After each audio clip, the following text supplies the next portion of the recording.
Good evening, viewers. Welcome to this series of lectures on European history. I am Shankar Kumar. I teach history at Hindu College, University of Delhi. And we would be talking about the famous transition debate today. It is split into two parts, part 1 and part 2. This is the introductory part of the transition debate, and this is essentially about the transition from an earlier, you can say, mode of production or way of life to a new mode of production, to a succeeding mode of production or a way of life which continues to the present times, and that is capitalism. Obviously, the timeline of what we are discussing today would be somewhere around, say, 12th century AD to around 15th century AD, because this is the time when most of the feudal domain in Europe underwent some kind of a stress on account of varied reasons, some of which we would be alluding to, because historians, when they have spoken of this transition, have basically spoken of the causal factors for the dissolution of feudalism and advent of capitalism, and there is no consensus in terms of the reasons. So there are opinions, varied opinions. Some opinions are veering around a particular theme of some external factor like trade and commerce being incident to feudal way of life somewhere around this time and leading to dissolution, whereas we have another set of historians and scholars who would rather argue to the contrary and would not give much credence to some external factor like trade and commerce and so forth, which are outside the system of feudalism. They would rather look inward into the contradictions of feudalism itself to indicate cracks developing in the feudal system, and a consequence of that is a new way of individualized entrepreneurial system of production marked subsequently by capitalism. So we will see what these varied opinions are and how can we classify them into categories so as to make some meaningful sense out of it. Now, as you can see on your slide, feudalism as a theme is one amongst the most studied and most interesting of the topics for the medieval explorers in terms of scholarship. They have written a lot about it. So feudalism has been written a lot about by the medieval historians, and books on feudalism are numerous. Some of them went on to become classics on medieval history. For example, as early as up to the early 18th century, you have Brussels, you have Maddox, the books by them, and in the first half of the 20th century, of course, we have Mark Bloch, Haskins, Stanton, and so forth, who wrote about feudalism. Mark Bloch is supposed to have written in the 1920s extensive 2-volume book on feudalism, which marked some kind of a, you can say, exploratory shift also in terms of studying past, which is marked by the annal historians or annal historiography. We will see as to how their perspectives differ in order to understand or make sense of this transition. Now, before we move to another area of our lecture today, let's pause for a moment and try and understand what essentially we are trying to address, because there might be some students or listeners who would not be very clear about as to what do we mean by feudalism, what do we mean by capitalism. When we say feudalism, very loosely I'm defining it at a very general level. Why? Because in this debate you will discover that some historians have said that it's not the best of the ways to form a concept about feudalism first and then move on to understand it through historical records, because that's not the way history as an idiographic discipline should be studied. We rather should see the details and see if feudalism as a term is appropriately able to apprehend the description that we have unearthed out of our explorations into medieval past of history.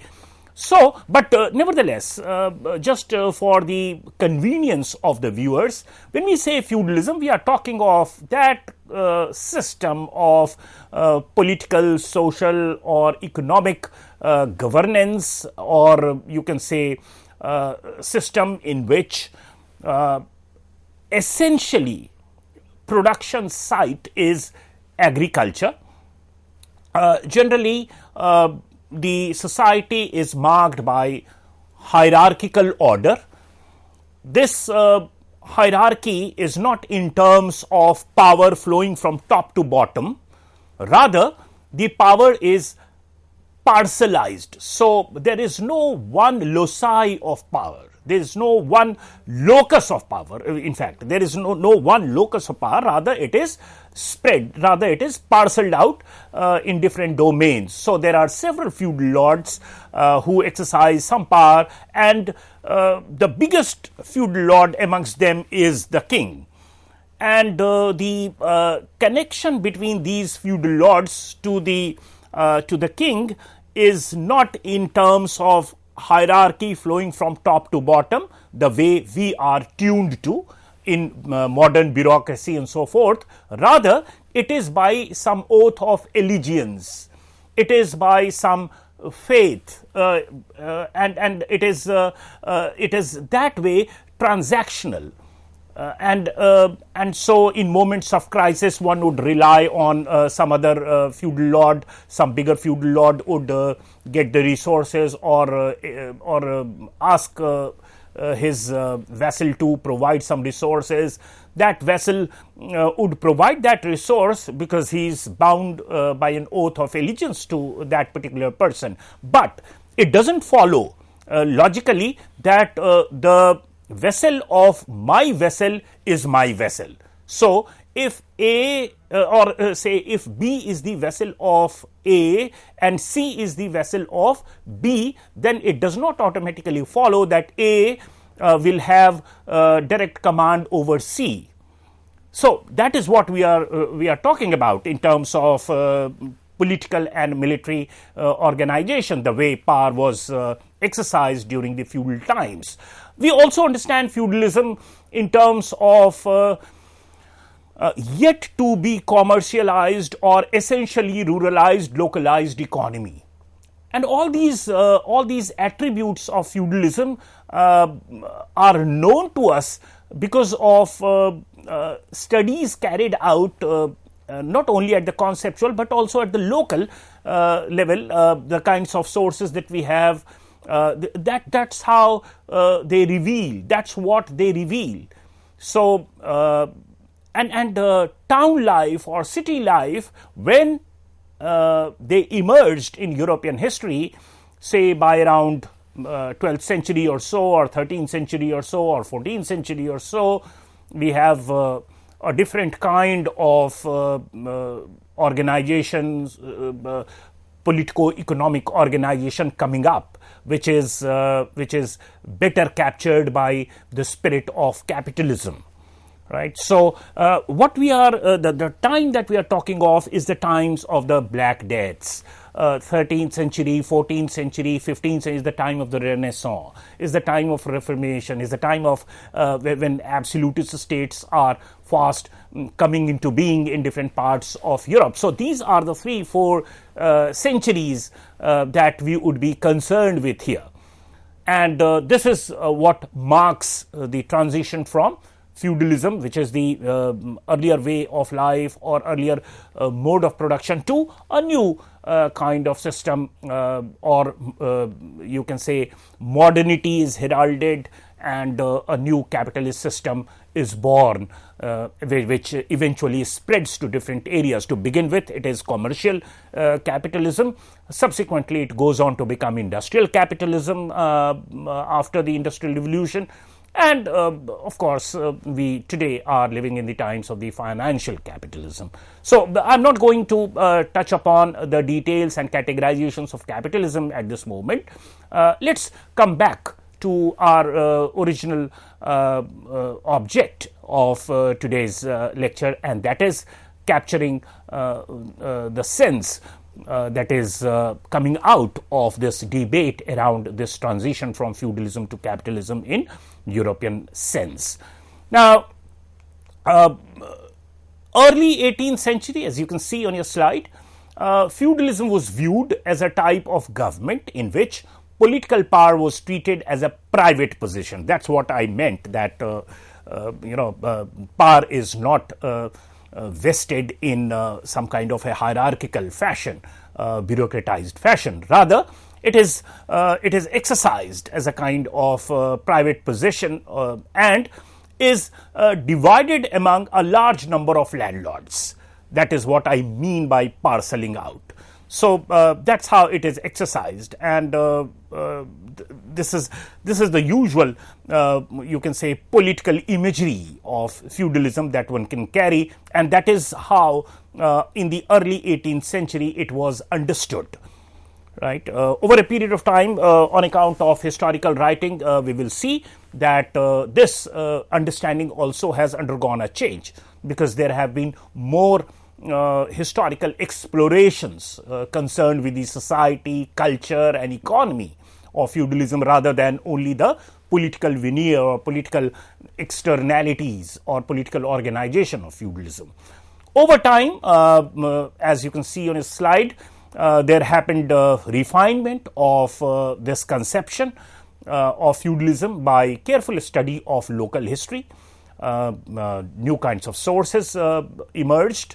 We have church records, we have land donation records, we have several land related documents, and there are several princely documents, there are chronicles, and we will see subsequently that there were several other long term climatic and geological and sunspots and all these data have also been woven in order to understand a change which happened across centuries. Now, these changes, long-term changes, would not reveal through decadal changes. So, we will have to expand the prism of our observation in order to capture those changes. Annals did it, and Mark Bloch's intervention in feudal debate is essentially about that. Anyways, so all these explorations led to some kind of a precise dating of successive stages,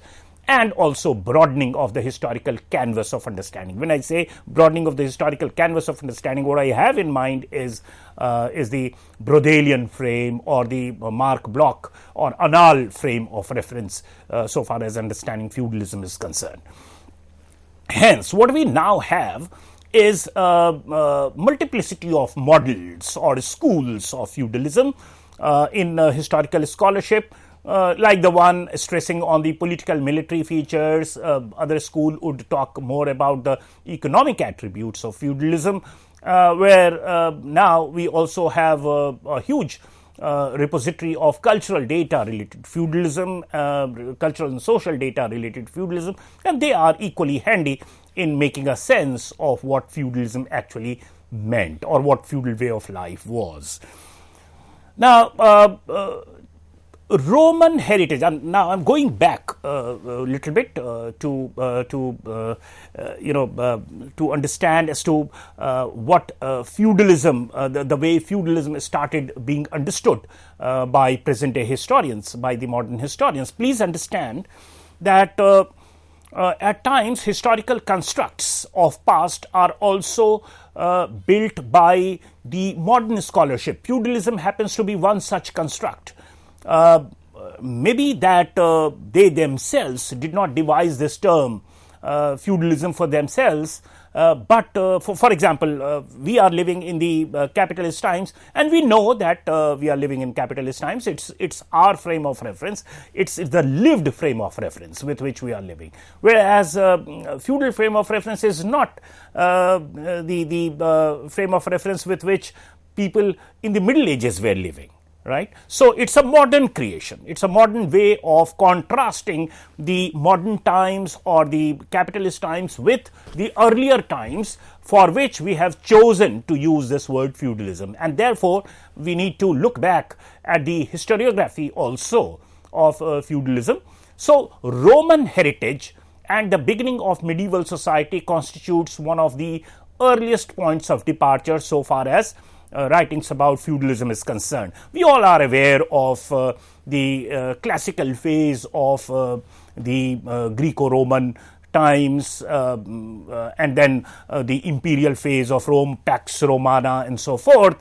And by around 4th, 5th centuries AD, we start seeing fast dissolution of that system to be replaced by the kind of lifestyle which is more localized and more transient, and the slave system had given way to individualized clan farming communities, and thereafter the clan connections also dissolved to give way to neighborhood community, and that is how villages were born.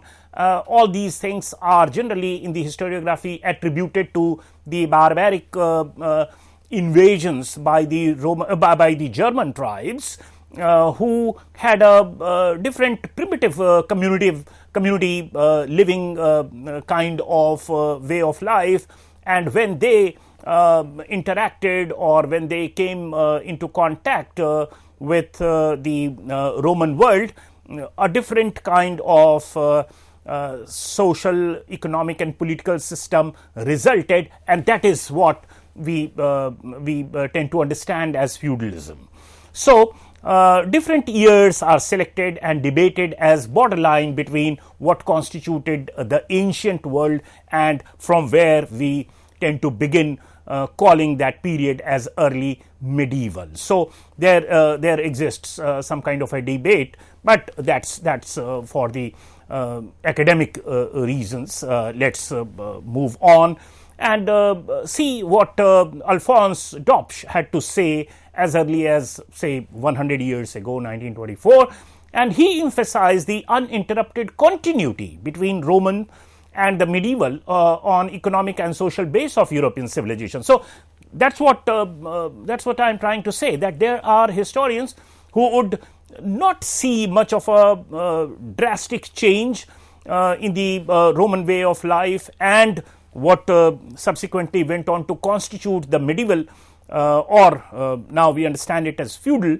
way of life on the basis of economic and social continuities of European civilization. Whereas, we have Henri Perrin, who had made a significant contribution in this debate, and Henri Perrin is one who is credited with having spoken of trade feudalism dichotomy. He is the one who talks about the continuity between Roman Empire and the tribal kingdoms, all right, but highlights the break on account of Islamic expansion in the Mediterranean in the 7th century.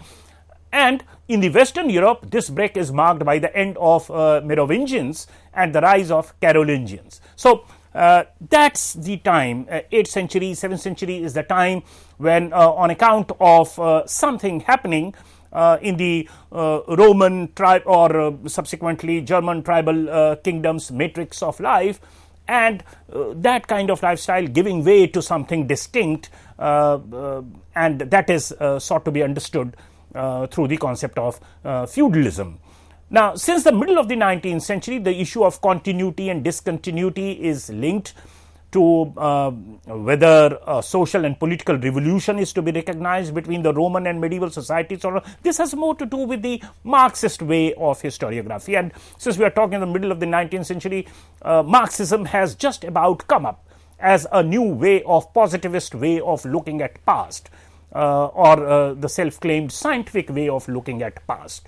And of course, it's no more regarded as such, but there is a lot of energy so far as this perspective, Marxist perspective of looking at things is concerned, when we are talking of 19th century historical scholarship.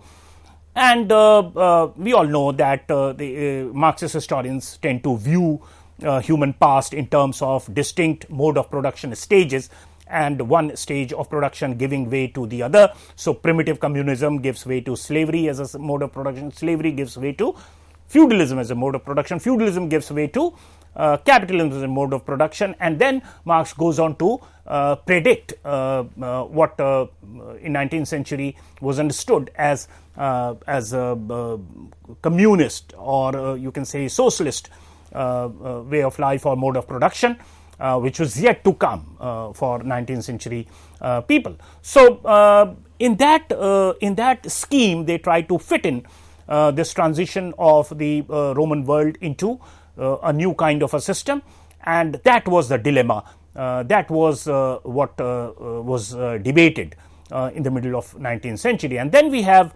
J.G. Herder as early as 1784, who had touched this issue, but thereafter Hegel, Marx, Engels combined it with the theory of sequential socio-economic formations, which we just spoke about. And in 1884, Engels spoke of complete revolution, that is, the late ancient society followed by medieval feudal society, meaning thereby that the slave mode of production gave way to the feudal mode of production. Now, having discussed this as some kind of a background of the writings around feudalism, let's come back to this transition issue for the 3 centuries or 4 centuries that we just spoke of, 13th, 14th, 15th centuries in European history. On one side, we have historians like Paul Sweezy, Henri Perrin, Emmanuel Wallerstein, and on the other hand, we have those led by Maurice Dobb, who would regard this transition to have happened on account of factors that were internal to feudal system. So Maurice Dobb is emphasizing the typical Marxist paradigm of change, and that is new modes of production being born out of the contradictions in the existing mode of production, that is feudal mode of production. So while Paul Sweezy, Perrin and Wallerstein talk of trade feudalism dichotomy, so if trade is there, feudalism cannot be there, whereas Maurice Dobb would talk of transition due to internal contradiction. So problem was there in feudal system itself. So Sweezy and Perrin would argue of the rupture of grand trade around the 9th century on account of Muslim intrusion, and hence local economies resulted.